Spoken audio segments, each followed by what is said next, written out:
हम जापान को एक प्रगतिशाली देश, एक उभरता हुआ देश, एक शांत देश और एक काम कल्चर जहां पर शायद ही कोई ऐसी घटनाएं होती होंगी जो जापान को बदनाम कर सके, लेकिन जापान पर आज तक भी एक ऐसा काला धब्बा है जो आज तक भी जापान पर नहीं मिटा और उसका नाम है द रैट मैन। हाँ, ये वही रैट मैन है जिसने जापान देश के सीने पर ऐसा दाग लगा दिया है जो शायद ही कभी मिट पाएगा। मैं आज आपको द रैट मैन की पूरी कहानी बताऊंगा कि कैसे ये रैट मैन पूरे जापान पर एक काला धब्बा साबित हो। बात है 21 अगस्त 1962 की। जापान के टोक्यो शहर में सुतोमो मियाजाकी नाम का एक बच्चा जन्म लेता है और उसने एक ऐसे परिवार में जन्म लिया था जो बहुत ज्यादा रिच था, क्योंकि उसके फादर जो थे वो अखबार की एक कंपनी रन करते थे। लेकिन सुतोमो बचपन से एक मेडिकल कंडीशन से जूझ रहा था। उसके जो उंगलियां थी और कलाई थी आपस में जुड़ी हुई थी, जिससे वो अपने हाथ की उंगलियों को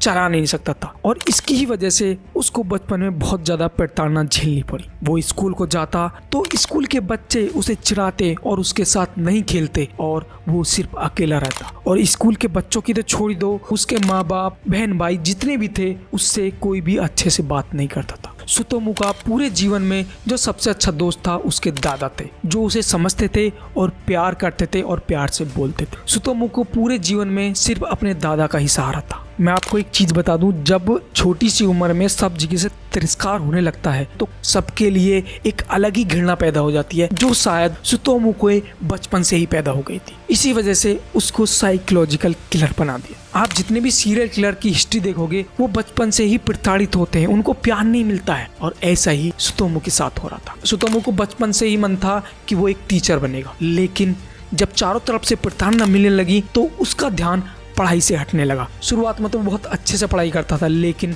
जैसे जैसे बड़ा होने लगा उसको सब जगह से तिरस्कार मिलने लगा तो उसका मन पढ़ाई से हटने लगा। वो अकेला रहता और पॉर्न वीडियोस खरीद कर लाता। वो अपने कमरे में अकेला पॉर्न वीडियोस देखता, एनीमे देखता और अलग अलग चीजें करता जो शायद ही किसी को पसंद हो। सुतोमो जैसे जैसे बड़ा हो रहा था उसका सीरियल किलर वाला दिमाग और जो उसको शुरुआत में प्रताड़ना मिली है उसके माइंड में कुछ अलग ही चलने लगा। एक बार तो उसने हद ही कर दिया। सुतोमो अपने घर पे था और उसकी बड़ी बहन अपने घर में अपने बाथरूम में नहा रही होती है और सुतोमो उसको चुपके से देखता रहता है। सुतोमो की बहन की नजर सुतोमो पर पड़ जाती है कि ये मुझे देख रहा है। वो उसे बहुत ज्यादा डांटती है, लेकिन सुतोमो अब बचपन वाला सुतोमो नहीं रहा था, वो बड़ा हो गया था। सुतोमो अपनी बड़ी बहन को डांटता है और पीटता भी है और जैसे ही उसकी माँ आती है उसको डांटने के लिए वो अपनी माँ पर भी मार लगाने लगता है। सुतोमो की कंडीशन अब बहुत ज्यादा खराब होने लगी थी और इसी बीच उस पर एक बहुत बड़ा पहाड़ टूटता है। मई 1988 में सुतोमो के दादा की मौत हो जाती है।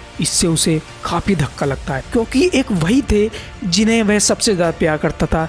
वह उनसे इतना प्यार करता था कि जब सुतोमो की दादाजी का अंतिम संस्कार हुआ तो उसने दादाजी की अंतिम संस्कार की जो सबकी राख थी उसने वो खा लिया था। उसके दादाजी के मरने के बाद में उसकी हालत और ज्यादा खराब हो गई। अब वो दिन रात पॉर्न देखता, मैगजीन्स पढ़ता। वो इतना पॉर्न और इतना मैगजीन देखता, उसके कमरे में 5700 से ज्यादा अश्लील वीडियो टेप मिली। अब आप सोच सकते हैं कि ये बंदा कितना ज्यादा पॉर्न का एडिक्ट हो चुका था। एक दिन सुतोमो बाहर किसी मैदान में बैठा था और उसकी नजर एक 4 साल की बच्ची मेरी कोन्नो पर पड़ी। वो खेल रही थी और उसे देखकर उसके मन में गंदे विचार आने लगे। उसने उस 4 साल की बच्ची को अगवा किया और अपनी कार में बिठाकर एक सुनसान जगह ले गया। उसने सबसे पहले उस बच्ची का गला घोटकर उसे मार दिया और फिर उसके साथ रेप किया। अपनी हवस मिटाने के बाद बच्ची के शव को तो वहीं छोड़ दिया, लेकिन उसके कपड़े उतारकर अपने घर ले गया। अब आप इसी चीज से अंदाजा लगा लीजिए कि उसका मन आखिर कैसा हो गया था। कुछ समय बाद फिर वह उसी जगह गया। उसने मैरी के कुछ अंग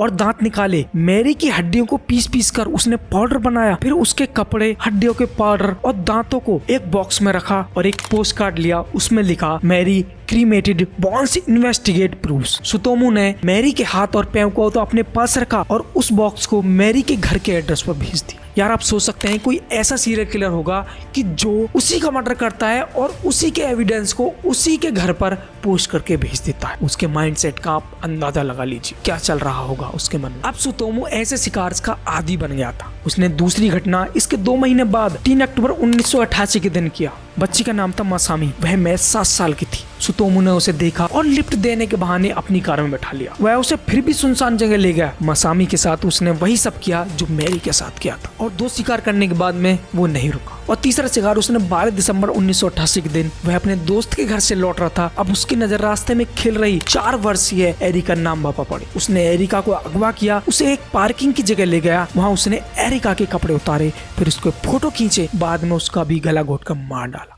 रेप करने के बाद सुतोमू ने एरिका की निर्वस्त्र लाश को वहीं पार्किंग में छोड़ दिया और वहां से फरार हो गया। उसने एरिका के घर वालों को भी एक लेटर लिखकर भेजा। लेटर में लिखा था, Erica cold cup throat as death. भाई ये कहानी बताते बताते भी मेरा दिल कांप रहा है कि आखिर ऐसा एक आदमी कैसे कर सकता है, वो भी 4-4, 5-5 साल की बच्चियों के साथ। क्या उसे रहम नहीं आ रहा था? इस बार 3 शिकार करने के बाद कुछ महीने वो शांत रहता है। फिर 6 जून 1989 के दिन सुतोमू ने 5 साल की अयाको नोमाटो नाम बच्ची के साथ भी ऐसी ही हैवानियत, लेकिन इस बार वह अयाको की लाश को अपने घर ले गया। बच्ची की लाश के साथ उसने सारे संबंध बनाए और उनकी तस्वीरें ली। उसके हाथों को काटा और खून को पी गया। वह रोज ऐसा करने लगा। जब लाश सड़ने लगी तो उसने सबसे सिर को अलग करके उसे कब्रिस्तान में जाकर दफना दी, जबकि बाकी के शरीर को उसने जंगल में फेंक दिया। कुछ समय बाद लाश के कुछ अंगों को काटकर वह घर वापस लाया और उन्हें अलमारी में रख दिया। ओह माय गॉड, क्या ही हुआ होगा उन बच्चों के साथ। जब सुतोमू ने 4 शिकार कर लिए, वो अब अगले की तलाश में था।